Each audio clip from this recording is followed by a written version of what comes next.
আসসালামু আলাইকুম, আমি সাজু। আজকে আমরা শিখব মাইক্রোসফট ওয়ার্ড 2021-এ আপডেট ভার্সনে কিভাবে ইনসার্ট মেনু কাজ করতে হয়। চলে যায় কম্পিউটার স্ক্রিনে কিভাবে ইনসার্ট মেনুর কাজ করতে হয়, ডিজাইন মেনু এবং লেআউট, এই তিনটি কাজ আজকে আমরা শিখব। তো ইনসার্ট মেনুতে অনেকগুলো প্রোগ্রাম আছে, এর ভিতর থেকে যেগুলো লাগে সেগুলো আমি দেখাবো। কাভার পেজ বলতে এখানে বিভিন্ন রকমের ডিজাইন আছে,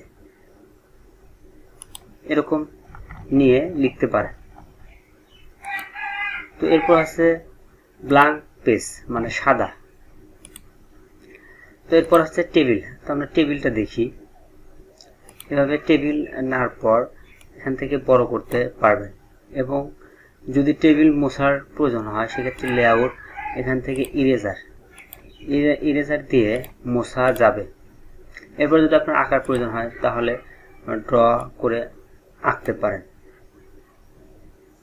এরপর আমরা দেখব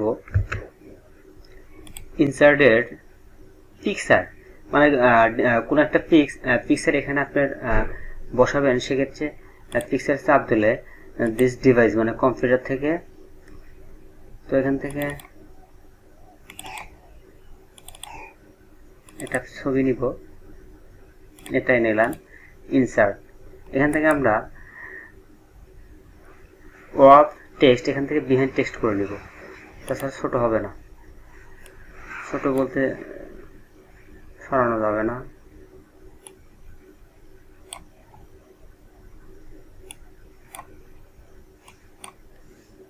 চাইলে যতটা ছোট করা যাবে।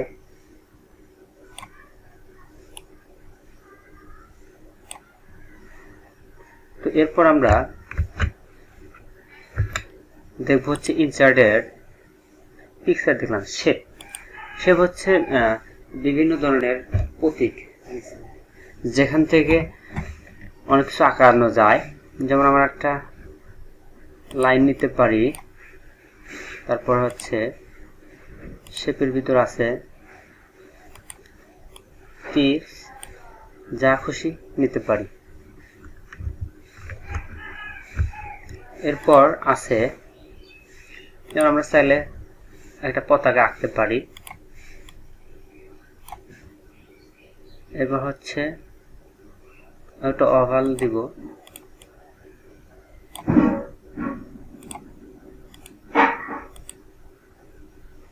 ওভাল। এখান থেকে আমরা শেপ ফিল, এখান থেকে কালার দিব, এবং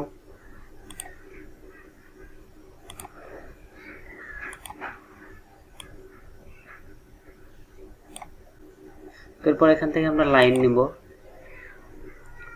লাইনের চাপ দিয়ে লাইনটা একটু মোটা করে দিব।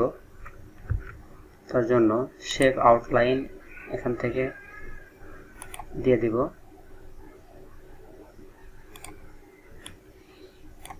এটাও শেপ আউটলাইন থেকে একটু লাইনটা মোটা করে দিব। তো এভাবে পতাকা আঁকানো যায়, অনেক কিছু আঁকানো যায় শেপ থেকে। শেপ স্মার্ট আর্ট, এখান থেকে স্মার্ট আর্ট বিভিন্ন ধরনের লেখা আছে, লিস্ট আছে, প্রসেস আছে, নেওয়া যায় এরকম।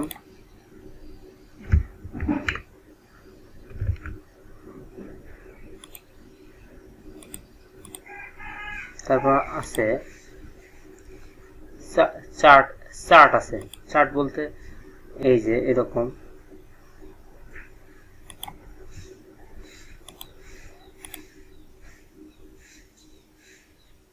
চার্ট, আমরা ডিলিট করে দিলাম।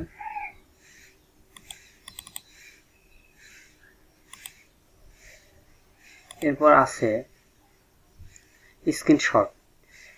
এখান থেকে যে বিষয়টা বেশি লাগে, যেমন অর্ডার, কোন একটা নাম লিখলাম, যেমন রাজু আহমেদ। লেখাটা সিলেক্ট করার পর অর্ডারে চাপ দিব। এখানে যে ডিজাইনে আমরা দিব সেই ডিজাইনটা আপনি হয়ে যাবে। এখান থেকে বড় করা যাবে। এই গেল অর্ডার। এরপর যে বিষয়টা লাগে হচ্ছে সিকোয়েন্স আছে, ডেট অ্যান্ড টাইম আছে, ইকুয়েশন।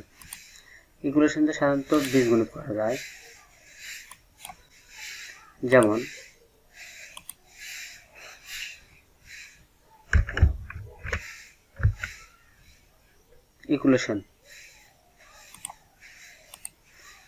ইকুয়েশন থেকে যেমন আপনার যা প্রয়োজন, এখানে a বাই b দিলাম, তারপর প্লাস, এরপর যেমন স্কোয়ার প্রয়োজন হলে এরকম থেকে সিলেক্ট a2। এইভাবে এখান থেকে দেখে দেখে বীজগণিত করতে হয়।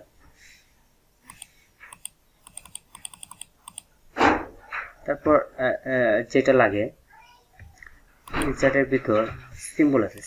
সিম্বল হচ্ছে মোট সিম্বল, বিভিন্ন ধরনের প্রতীক বা চিহ্ন এখানে আছে, অনেক কিছু আছে, আরিয়াল আছে। এরপর আমরা দেখব হচ্ছে ডিজাইন। ডিজাইনের সব থেকে যে বিষয়টা লাগে হচ্ছে পেজ কালার। এখান থেকে পেজ কালার দেওয়া যায় এবং কালার ছাড়াতে হলে নো কালার, এবং পেজ বর্ডারটা খুব বেশি লাগে। পেজ বর্ডার চাইলে এখান থেকে যে কোনো দিতে পারেন। আমি ফুলটা দিলাম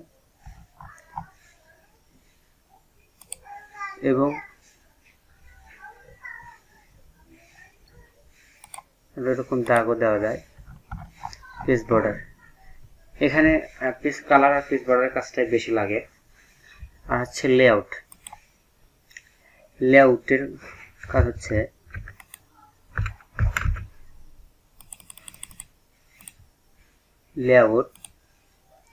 লেআউটটার কাজ হচ্ছে আপনার প্রশ্ন বানালে 2 কলম নিতে পারেন, 3 কলম নিতে পারেন।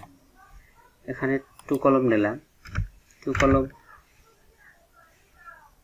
এটা হচ্ছে 1 কলম আর এই সাইডে 1 কলম, এটা হচ্ছে 2 কলম লেআউট।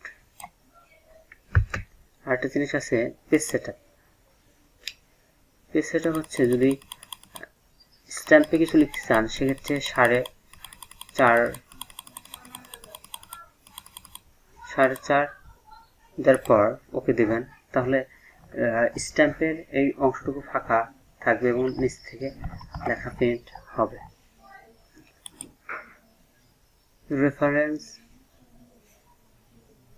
রিভিউ, ভিউ, অ্যাড এগুলো তেমন একটা লাগে না। ফাইল, হোম, ইনসার্ট এবং ডিজাইন লেআউট এ কয়েকটা লাগে।